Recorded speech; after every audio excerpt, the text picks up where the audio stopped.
साधारण जह्नी आलू आज आम एमती तरकारी बनैबा। यही तरकारी आगे छतु पनीर तरकारी भी फिका लगे।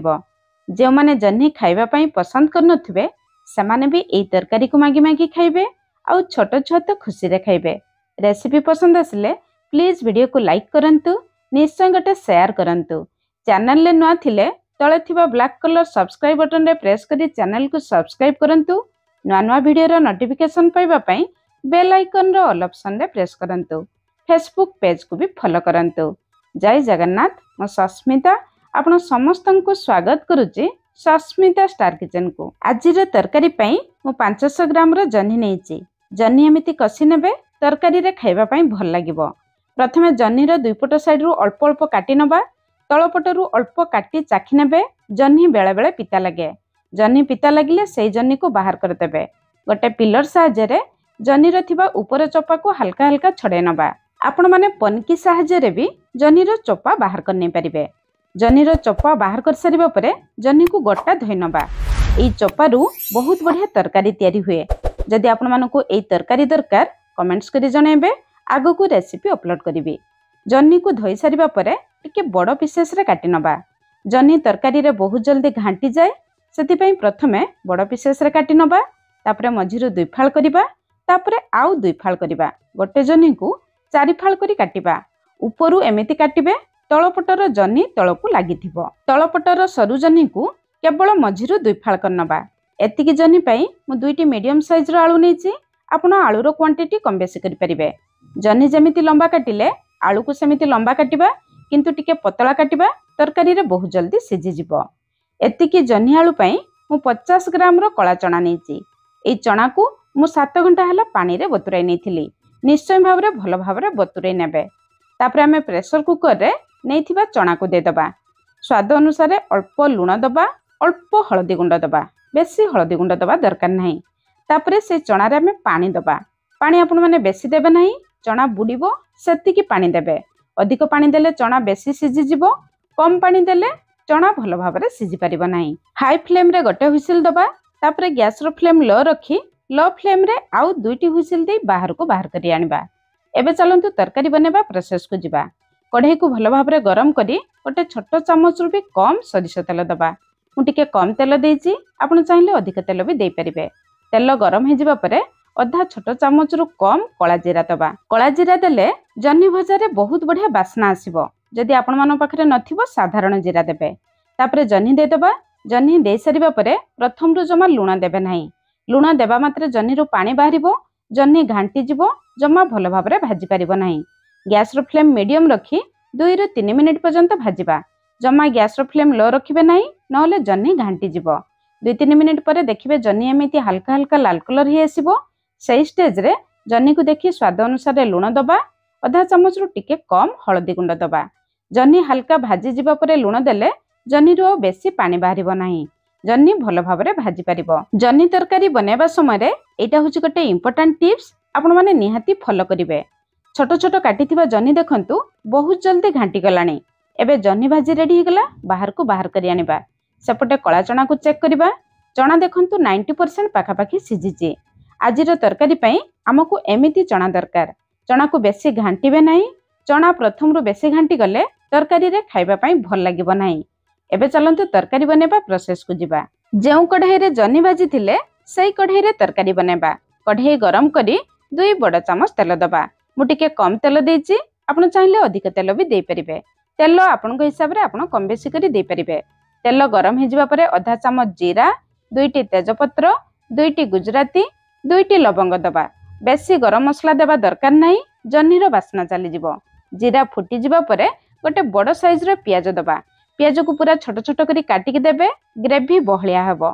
एबे गैस रो फ्लेम पूरा लो रखिबा। सेपटे तरकारी पई मसला बनेबा। मसला रे मुइटी 6टी बड़ साइज रो रसुण, 1 इंच रु टिके कम अदा नेची। आपण माने छोट साइज रो रसुण दउथले 10-12टी रसुण देबे। 1 इंच रु टिके कम अदा देबे। गोटे कंचा लंका दबा। आपण माने जेतिकी राग खाइबे सेही हिसाब रे देखिकी कंचा लंका देबे। तरकारी रे सब बेले अदा रसुण कंचा लंका फ्रेश छेचिकी देबे। देखिबे तरकारी रे मसला रो बास्ना टेस्ट बहुत बढ़िया आसीबो। तरकारी रो टेस्ट भी बहुत बढ़िया आसीबो। अदा रसुण को टिके दरछेचा करिबा। तरकारी रे बहुत बढ़िया बास्ना आसीबो। आउ गोटे गिना नबा। ସେଥିରେ ଅଧା ଚାମଚରୁ ଟିକେ କମ୍ ହଳଦୀ ଗୁଣ୍ଡ ଦେବା। ଜହ୍ନି ଭାଜିବା ସମୟରେ କଳା ଚଣା ସିଝାଇବା ସମୟରେ ଅଳ୍ପ ହଳଦୀ ଗୁଣ୍ଡ ଦେଇଥିଲେ। ଅଧା ଚାମଚରୁ ଟିକେ କମ୍ ରାଗ ଲଙ୍କା ଗୁଣ୍ଡ ଦେବା। ଗୋଟେ କଞ୍ଚା ଲଙ୍କା ମସଲାରେ ବି ଆମେ ଛେଚିଛେ। ଅଧା ଚାମଚ କାଶ୍ମୀରୀ ଲଙ୍କା ଗୁଣ୍ଡ ଦେବା। ବେଶୀ ରାଗ ନଥାଏ, ତରକାରୀରେ ବହୁତ ବଢ଼ିଆ କଲର ଆସେ। ଅଧା ଚାମଚ ଜିରା ଗୁଣ୍ଡ ଦେବା। ଗୋଟେ ଛୋଟ ଚାମଚ ଧନିଆ ଗୁଣ୍ଡ ଦେବା। ତରକାରୀରେ ଧନିଆ ଗୁଣ୍ଡ ଅଧିକ ଦେବେ, ବହୁତ ବଢ଼ିଆ ଟେଷ୍ଟ ଆସିବ। ଅଧା ଚାମଚରୁ ଟିକେ କମ୍ ଗରମ ମସଲା। ଯେହେତୁ ମୁଁ ଘର ତିଆରି ଗରମ ମସଲା ଗୁଣ୍ଡ ନେଇଥିଲି, ଅଧା ଚାମଚରୁ ଟିକେ କମ୍ ଦେଲି। ଆପଣ ମାର୍କେଟରୁ କିଣା ଗରମ ମସଲା ନେଉଥିଲେ ଅଧା ଚାମଚ ଦେବେ। 4-5 ଚାମଚ ପାଣି ଦେଇ ମସଲାର ଘୋଳ ପାଣି ବନେଇବା। ମସଲାକୁ ଏମିତି ଘୋଳ ପାଣି କରି ତରକାରୀରେ ଦେଲେ ମସଲାର ବାସ୍ନା ବହୁତ ବଢ଼ିଆ ଆସେ, ତରକାରୀର କଲର ବି ବହୁତ ବଢ଼ିଆ ଆସେ। ଏବେ ଚାଲନ୍ତୁ ଆମେ ପିଆଜକୁ ଚେକ୍ କରିବା। ପିଆଜ ଦେଖନ୍ତୁ ଲାଲ କଲର ହେଇ ଆସିଲାଣି। ଏବେ ଆମେ ଛେଚି ରଖିଥିବା ଅଦା ରସୁଣ କଞ୍ଚା ଲଙ୍କା ଛେଚାକୁ ଦେଇଦେବା।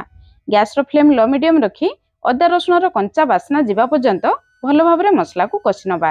ଏବେ ଦେଖନ୍ତୁ ମସଲାର କଲର ଚେଞ୍ଜ ହେଇ ଆସିଲାଣି, ଅଦା ରସୁଣ ଭଲ ଭାବରେ କଷିଗଲାଣି। ଏହି ଷ୍ଟେଜରେ ଆମେ ବନେଇ ରଖିଥିବା ମସଲାର ଘୋଳ ପାଣିକୁ ଦେଇଦେବା। ଗୁଣ୍ଡ ମସଲା ବେଳେବେଳେ ତେଲରେ ପୋଡ଼ି ଯାଇଥାଏ, ମସଲାକୁ ଏମିତି ପାଣି କରିକି ଦେଲେ ସେଇ ଡର ଆଉ ରହିବ ନାହିଁ। ଏବେ ଗ୍ୟାସର ଫ୍ଲେମ୍ ଲୋ ମିଡିୟମ ରଖି ମସଲାକୁ କିଛି ସମୟ କଷି ନେବା। ମସଲାରେ ଦେଇଥିବା ପାଣି ଦେଖନ୍ତୁ ଶୁଖିଗଲାଣି, ମସଲାର କଲର ବି ଚେଞ୍ଜ ହେଇଗଲାଣି। ଏବେ ସେଥିରେ ଗୋଟେ ବଡ଼ ସାଇଜର ଟମାଟୋ ଦେବା। ଟମାଟୋକୁ ଟିକେ ଗ୍ରାଇଣ୍ଡ କରିକି ଦେବେ, ଗ୍ରେଭି ବହଳିଆ ହେଇଯିବ। ଏବେ ମସଲା ପାଇଁ ଆଳୁ ପାଇଁ ସ୍ୱାଦ ଅନୁସାରେ ଲୁଣ ଦେବା। ଜହ୍ନି ଭାଜିବା ସମୟରେ ଜହ୍ନି ପାଇଁ ଲୁଣ ଦେଇଥିଲେ, କଳା ଚଣା ସିଝାଇବା ସମୟରେ କଳା ଚଣା ପାଇଁ ଲୁଣ ଦେଇଥିଲେ। ଲୁଣ ଧ୍ୟାନ ରଖିଦେବେ। 2-3 ଚାମଚ ପାଣି ଦେଇଦେବା। ଗ୍ୟାସର ଫ୍ଲେମ୍ ଲୋ ମିଡିୟମ ରଖି ମସଲାକୁ କଭର କରି ମସଲାରୁ ତେଲ ବାହାରିବା ପର୍ଯ୍ୟନ୍ତ ଭଲ ଭାବରେ କଷି ନେବା। 5-6 ମିନିଟ୍ ପରେ ଏଠି ମସଲା ଉପରକୁ ତେଲ ଆସିଯାଇଛି। ଯେହେତୁ ମୁଁ ଅଳ୍ପ ତେଲ ଦେଇଥିଲି, ଅଳ୍ପ ତେଲ ଆସିଛି। ମସଲା ଏଯାଏଁ ଭଲ ଭାବରେ କଷି ନାହିଁ, ଆଉ କିଛି ସମୟ କଷିବ। ଏହି ଷ୍ଟେଜରେ ଆମେ ନେଇଥିବା ଆଳୁକୁ ଦେଇଦେବା। ମୁଁ ଏଠି କଞ୍ଚା ଆଳୁ ମସଲାରେ ଦେଲି, ଆପଣ ଚାହିଁଲେ ପ୍ରଥମରୁ ଆଳୁକୁ ହାଲକା ଭାଜିକି ବି ଦେଇପାରିବେ। ଆଳୁକୁ ମସଲା ସହିତ ଭଲ ଭାବରେ କଷି ନେବା। ତାପରେ ଆମେ ସିଝେଇ ରଖିଥିବା କଳା ଚଣା ଦେଇଦେବା। କଳା ଚଣା ସହିତ ପାଣି ଦେଇଦେବା। ସେଇ ପାଣିରେ ଆଳୁ କଳା ଚଣା ସିଝିଯିବ। କଳା ଚଣା ବି ଆଉ ଅଳ୍ପ ସିଝିବ, ଆଳୁ ବି ସିଝିବ। ଏବେ ଆମେ କଭର କରିବା 2 ମିନିଟ୍ ଲେଖାଏଁ। 2 ମିନିଟ୍ ଲେଖାଏଁ 3 ଥର କଭର କରିବା। ତାମାନେ ଟୋଟାଲ 6 ମିନିଟ୍ ମୁଁ କଭର କରିଥିଲି।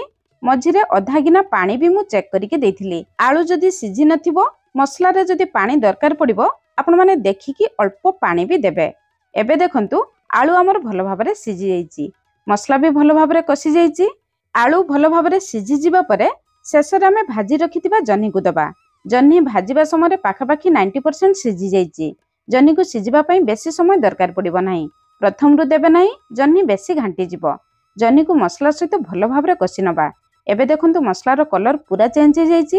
ମସଲାରେ ଜହ୍ନି ଆଳୁ ପୁରା ଲଟପଟ ହେଇଯାଇଛି। ଏବେ ଆମେ ଗୋଟେ ଗ୍ଲାସରୁ ଟିକେ କମ୍ ପାଣି ଦେବା। ଏଇ ତରକାରୀରେ ଆପଣମାନେ ବେଶୀ ଝୋଳ ରଖିବେ ନାହିଁ।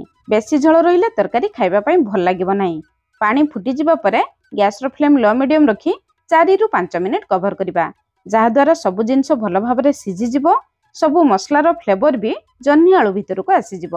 5 ମିନିଟ୍ ପରେ ଏଇଟା ଆମ ତରକାରୀର ଫାଇନାଲ ଲୁକ୍ ଦେଖନ୍ତୁ। ତରକାରୀ ଦେଖନ୍ତୁ କେତେ ଡେଲିସିୟସ୍ ଦେଖାଯାଉଛି। ଝୋଳ ଏତିକି ବହଳିଆ ରଖିବେ। ଏଇ ତରକାରୀ ଏମିତି ଲଟପଟିଆ ରହିଲେ ସବୁଥିରେ ଖାଇବା ପାଇଁ ଭଲ ଲାଗିବ। ସବୁ ଜିନିଷ ଗୋଟା ଗୋଟା ଅଛି, କିନ୍ତୁ ଭଲ ଭାବରେ ସିଝି ଯାଇଛି। ଏମିତି ସବୁ ଜିନିଷ ଗୋଟା ଗୋଟା ଥିବ, ଭଲ ଭାବରେ ସିଝି ଯାଇଥିବ, ତାହେଲେ ଖାଇବା ପାଇଁ ଭଲ ଲାଗିବ। ଶେଷରେ ଯଦି ଆପଣମାନେ ଚାହିଁବେ ଅଧା ଛୋଟ ଚାମଚ ଗରମ ମସଲା ଗୁଣ୍ଡ ଦେଇପାରିବେ, ଅଳ୍ପ ଧନିଆ ପତ୍ର ବି ଦେଇପାରିବେ। ମୁଁ କିନ୍ତୁ କିଛି ଦେଉନାହିଁ, ଜହ୍ନିର ବାସ୍ନା ଚାଲିଯିବ। ଏବେ ଆମ ରେଡି ହେଇଗଲା ସୁପର ଟେଷ୍ଟି, ସୁପର ହେଲ୍ଦି କଳା ଚଣା ଦିଆ ଜହ୍ନି ଆଳୁ ତରକାରୀ। ଆପଣମାନେ ନିଶ୍ଚୟ ଥରେ ବନାନ୍ତୁ। କେମିତି ଲାଗିଲା ନିଶ୍ଚୟ କମେଣ୍ଟସ୍ କରି ଜଣାଇବେ। ଆଜି ପାଇଁ ରହିଲି, ପୁଣି ଦେଖା ହେବା ନୂଆ ରେସିପିରେ। ଧନ୍ୟବାଦ।